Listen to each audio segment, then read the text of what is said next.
and around they go. Hundreds of scale model electric trains, 8 hours a day, 5 days a week, every work day in the year. And you want to know something? Yeah, those men and women there get paid for being train testers. They're testers at A.C. Gilbert's big factory in Connecticut. Some 16 of them in the locomotive assembly department, working side by side with other workers in other departments to turn out the famous American Flyer electric trains. Yes, at the request of this young man here of Ogden, Utah, our U.S. Forward cameras toured this toy train factory in New Haven, Connecticut. Now, his name is Stephen Anderson. Where to begin this tour, we didn't know till we came to this door. It was marked no admittance because there are always secret projects going on inside. But because you asked for it, Russell Smith allowed us to visit his inner sanctum. He was testing the real-life roar of a diesel engine, one of his latest inventions to reach the market.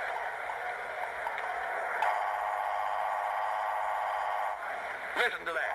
And what makes the sound? Just a vibrating reed feeding into a miniature sound speaker. We asked Mr. Smith what his biggest problem was in 19 years as a creative engineer, and his answer, how to make real smoke. A problem he solved with a clever combination of compressed air and a heating unit and an oil-soaked wick. Maury Romer, train engineer, gave us an idea what happens after a new gimmick is conceived. First, a rough pencil sketch leads to a trial model. These are no longer toys, they're precision instruments. 500 technical blueprints like these were required for the oil drum loader. And then, only after many other steps in business, production, and engineering procedure, did the oil drum loader hit the assembly line. Now let's watch it take shape.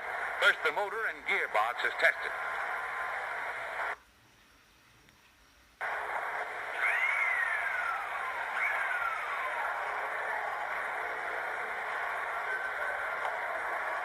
Then it's placed upside down into a plastic railroad platform and it's attached.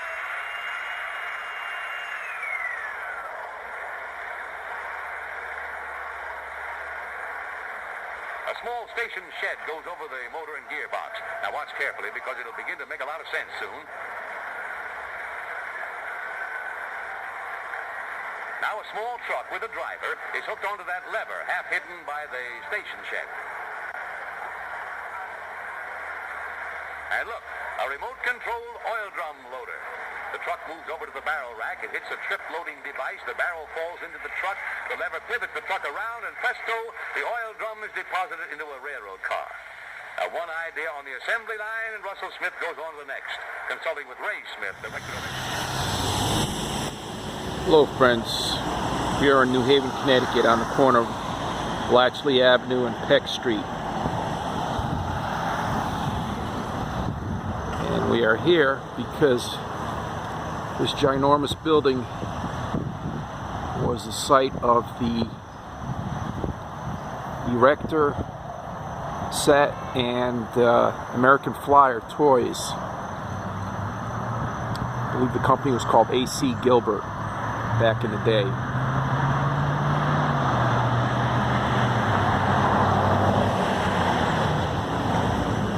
This factory was the largest employer in New Haven from the 1930s up until the late 1950s.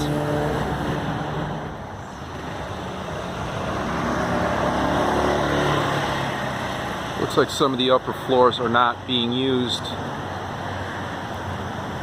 I'm not sure. It is my understanding that the building or the buildings are occupied by various different things, including artist space and that sort of thing. So we'll take a walk down here.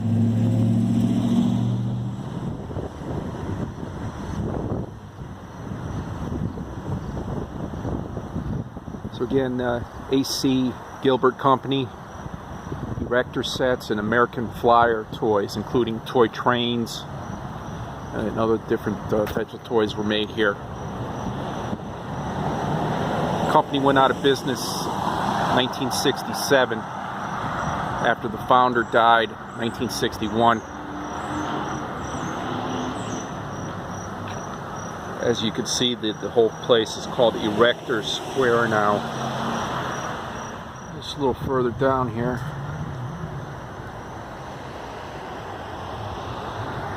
There's a yoga studio way in the back to the right.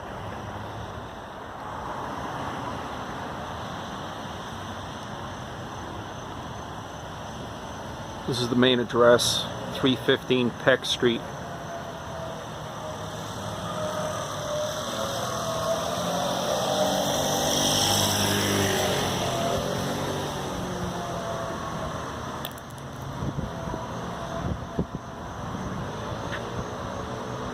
Auction house in this building here.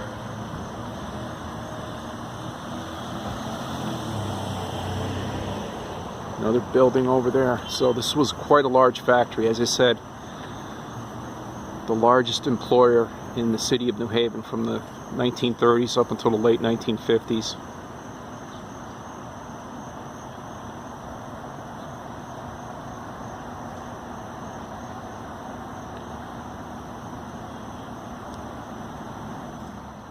This is the backside of part of the factory on Fox Street.